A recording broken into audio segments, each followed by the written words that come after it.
day number 2 of production of the video range. My guy here is finishing the berm. It's going to be an L-shaped berm. That way, sun becomes a bitch, I can shoot the other side there. Their water, if it rains, will wash down into that tin horn. But after the berms are built up, I'm going to try to grade the whole thing. Then I'm going to put gravel and or shale over it, so every time I want to come shoot in the rain or right after rain. Hopefully this will be done later in the day. Put up my steel targets, do some shooting.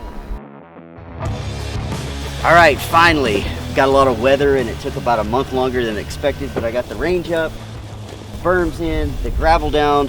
Now we're almost to the fun stuff. Our friends at Birchwood Casey sent me a lot of these targets. I'm gonna try them out. Of course, steel with high-powered rifles takes a beating.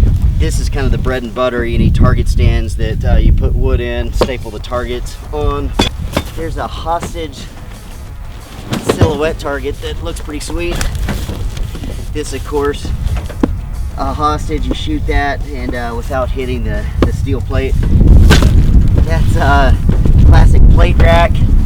I don't ever recommend anyone lifting weights, but if you had to.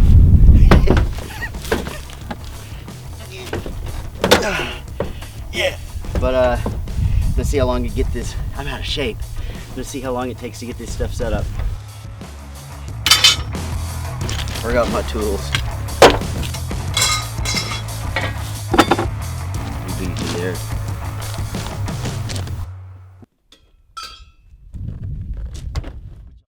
And Gary right there, if you could zero in on him. He works all day for just a sandwich. It's raining, it's thundering, it kind of reminds me of Point Break, only I may not be as good looking as Keanu Reeves.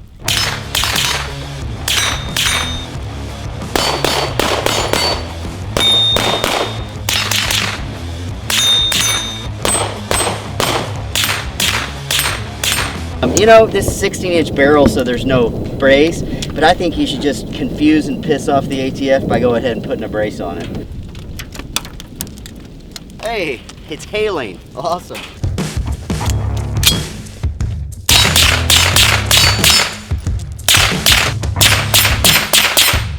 This is as much fun as you can have on a boat with a bunch of strippers.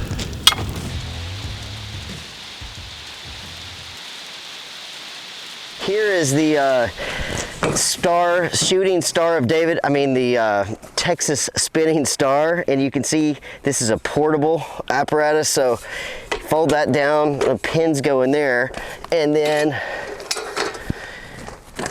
these targets clip on here. But because this, you know, it's Birchwood Casey, this isn't a custom weld or some of the really expensive targets. This target's actually affordable, and so I want to see if it works. I mean, this is like a mousetrap in there, and then there's some type of little gearbox in here that controls the spin. Now it's gravy time with the new range and just getting my target set up. I want to put out a few obstacles like the tires where you have to shoot around. One of my pet peeves is when guys go to the range and they're practicing tactical stuff and they never move. They just stand in one spot stationary. You know, I'm an idiot, and I can assure you I've never been a Navy SEAL or had any military training, but one thing I do know is you got to move around.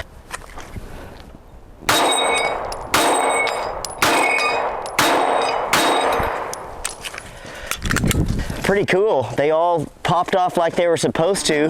So that's the Texas Star from Birchwood. You can see the price right here, which this is pretty good thick steel. That's pretty cool.